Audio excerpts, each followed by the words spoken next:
Hey kids, today we're going to talk about dogs and why they're so important.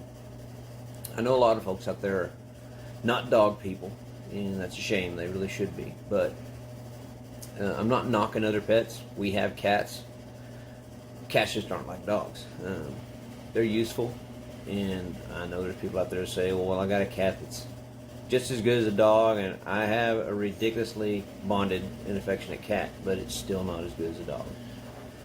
Most important thing about dogs. Why did God make dogs? Dogs are great companion animals. That phrase, a man's best friend, is probably true as far as the animal kingdom goes. Dogs are incredibly loyal, very loving, and fairly intelligent, and they're quite easy to become very attached to. A lot of people treat dogs like they're part of the family, which is what we do. Thankfully, you kids will be very lucky. You're going to grow up around plenty of dogs, as all my kids are dog people. So we've all got dogs. They're just kind of part of our life. It's just how it is. I think God gave us dogs for a really important reason. A dog is the only thing on this planet that will love you unconditionally. I know as people and as parents we say we do all the time. We claim that. We swear up and down we can do it. And you'll always have someone who says, well, I know someone who can, or I can. That's all bull crap. We're humans. We can't. It's impossible for us to not have thoughts in the back of our mind, no matter how bad we don't want to have them.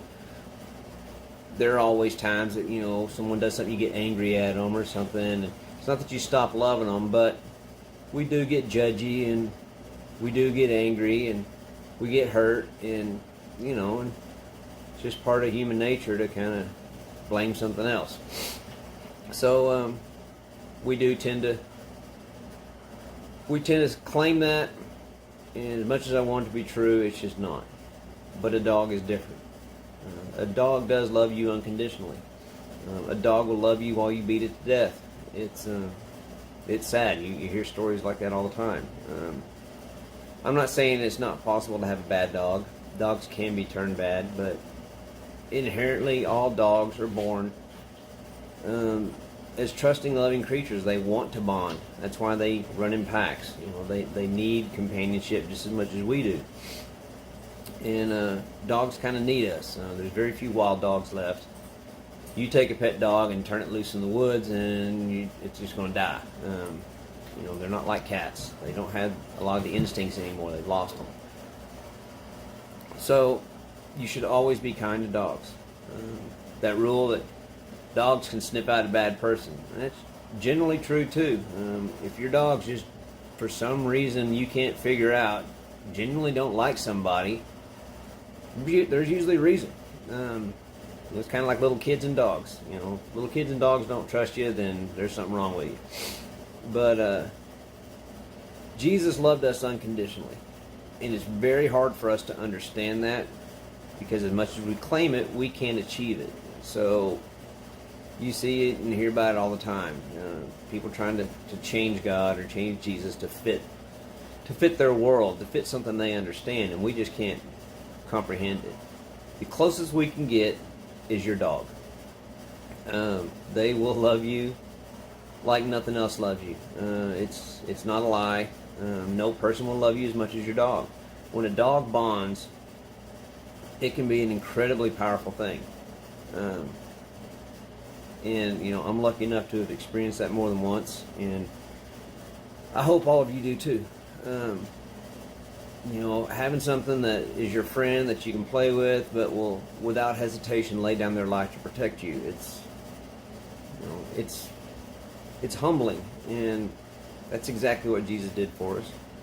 And I really think He gave us dogs as just a way to see that in the world, to get some understanding of just what it meant when He let Himself be put on that cross.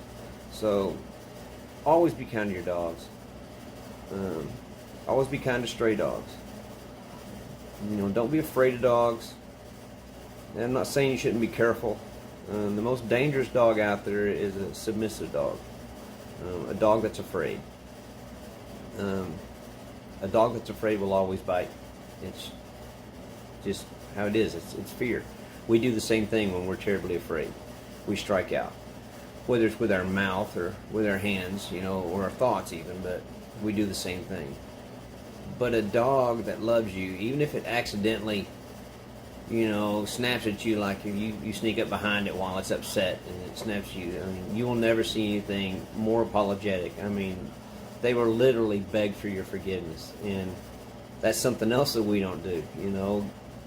I'm sure God wishes we acted a lot more like dogs.